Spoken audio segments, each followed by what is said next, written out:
Yeah. Is there one particular album that you wish you just hadn't recorded?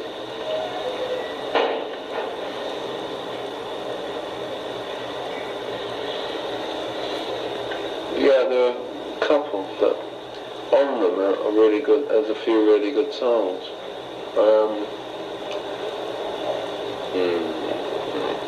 Dear. I'm sure there is. Yeah, Preservation. Act 2? Yeah, the double album. The double one, yeah. Not because I don't like it, because I wanted this. I'd like to do it now. Because now's the time to do it. I wasted all my ideas then because there was no vehicle for me to actually make the album and see it through as an entity. So I wish I hadn't recorded it then. But you... Not because I didn't like the material, but it's just it was the wrong time for it. But Flash is something that's kind of close to your... You said that Flash I mean, next year I want to do a revival of the show in England in a very off-Broadway style. We call it Fringe Theatre. Right. Revival of the show. You were quoted in one book as saying that from 73 to that whole period of concept albums that you shouldn't have been allowed to write those things. Yeah, I mean, I should have taken a sabbatical, what's the word? So, I guess a sabbatical, yeah. Yeah, and had about 2 or 3 years off and done something else. And still write them and do them, but maybe the problem with them was Preservation would have been a hit show in the theatre, I'm convinced, if we'd been able to tour it as long as theatre companies do tour and work it as long.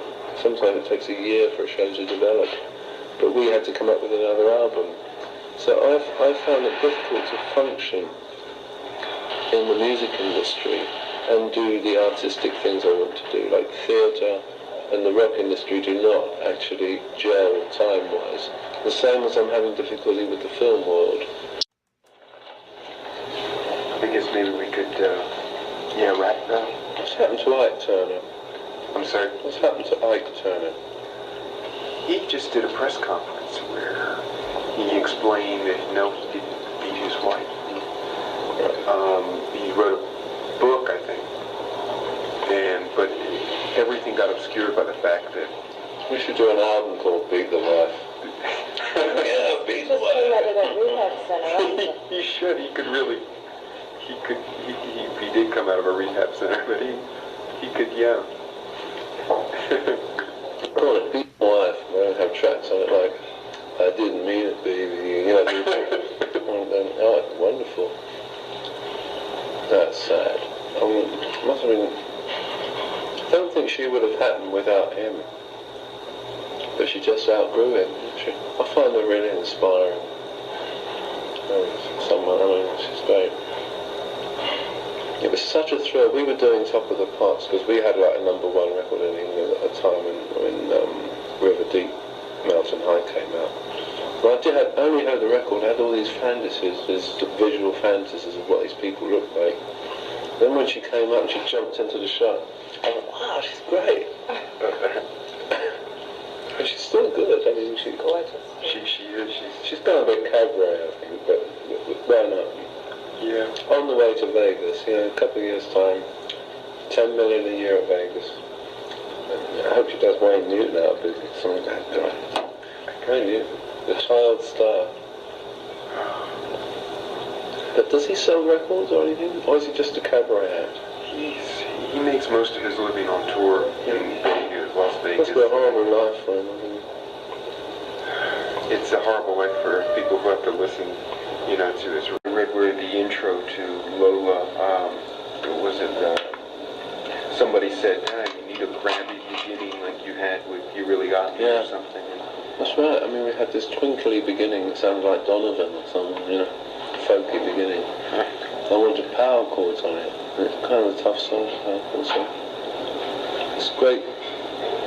I got those great chords at the front and I built them up with the National Ovation guitar, that metal guitar that's on the same style of guitar that's on the Dire Straits sleeve. silver guitar. Oh, I yeah. bought one of those, and for about $100, and a Martin guitar, and I just double-tracked those. And it gave it those powerful sounds. And it's the intro that makes it. I think the first thing I learned about making records is to make the first 10 seconds as great as possible. Then sustaining if you can hold their interest for 30 seconds or a minute, you've got a hit. The punk movement really spurred you to do Misfits. Something like Live Life, for example. Yeah. Or not attitude, Pressure. Pressure, right. Did that really Well, Misfits, it definitely inspired me to write Misfits, because if you wrote anything at all poetic in 1977, 78, you were crucified. And so I went out and wrote a poetic song. How about, you mentioned Tom Robinson. Was Prince of the Punks about him? Half about him and half about Malcolm McLaren, really. Because I could see Malcolm McLaren was a con artist, so as soon as even conned the band he managed, you know. And, but not so much about Tom. I mean, Tom just wanted to make it. He wanted to get out of his factory. He didn't. But I'm kind of proud of when I was connected with him. I had a record company, and it was. Did you?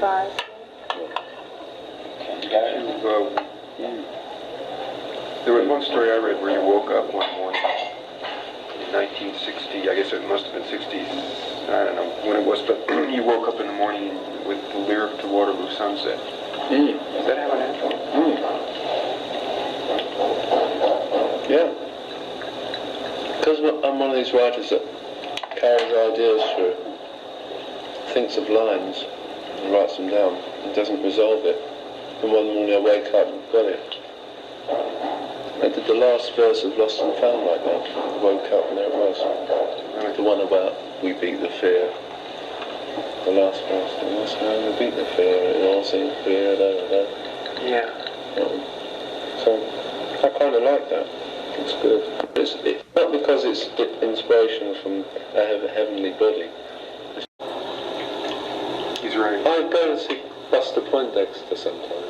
Because I know Davies, because I nearly signed the New York Dolls to Conk. I came over here especially to sign them.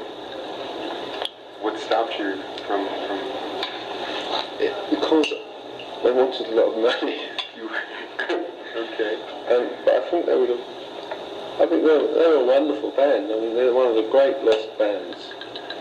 Because the great thing about David Johansen, one day he's going to be a big star. I hope if I can make a film to give him a part in, because he'd be really good. He's the guy who looks like he deserves what's coming to him. He's got that sort of cocky face. Right. You know what I mean? He really does. And I think his little band, the Buster Poindexter band's really good. It's a good night out. You know, I go down to, what's it called? The club on 13th Street. Bottom... It's a pub. No, it's a pub. And you can get good Guinness there. Oh, Tramp. Tramp. Yeah, that's his neighborhood bar. He lives around. I've been down about 3 or 4 times to see him now. It's great. How about, have you ever thought of contributing a song for Lauper, because she has, trouble writing every now and then? I mean... Oh, I love to write for Cyndi Lauper. Yeah. A lot of my songs, I mean, I like Blondie's voice too, Debbie Harry's voice. The British. She's a really good interpreter. And it's not enough having a good voice, it's getting your personality across onto a record that's very important. And she can do that. And, all the great non-singers can do that. Iggy Pop can do that. So I get so many tapes, and most record companies probably do get tapes from people who can sing beautifully. There's nothing in the voice. The voice is not conveying anything further than a good performance. I think Deborah Harry is a great interpreter of songs. Well, let's hope now she's back, and she's going to follow through the career that was stopped. I think she got into the hype situation of Blondie being, the fashion band. That's right. And this time she might do it right. How about your own vocals? When your vocals have been, sometimes they get boozy and everything like that. Oh no, it's dreadful. Is that no? It's really wonderful sounding. But did at any point you ever actually, did you ever cut vocals, drunk, or is that just part of the ambience you want to? No, I have done vocals drunk. I've done vocals in various states, emotional states. Sometimes you just go in there and sing it like first thing in the morning, and it's the best vocal, first take. Right. When you're learning it, I sing do the best vocal when I'm actually completing the song for the first time, and now sit down and sing it for the first time. Then I start to think about it and I get tricky. And as soon as I start to use tricks, it dies away. How about how you come up with some of your songs? You've written so many, but how about in recent years, like when you're up in wherever you write? Do you write in the studio or at home on the guitar or piano with a band? Or? I'm one of these people that I write when I have to, but make notes all the time. But I have no one place where I write, because I do travel a lot. I love travelling. I think I write best in transit. I'm not one of these people who say, oh, I'm taking January off and I'm going to write, and I go away to an island and I come up with all these great songs. Can't do it. I'm not a very technical guy. I've got one of those 4-track machines, but I don't know how to work it. It's one of these. I know that's 2 buttons you press and that's it. So, I did make demos for this album. Really? Yeah.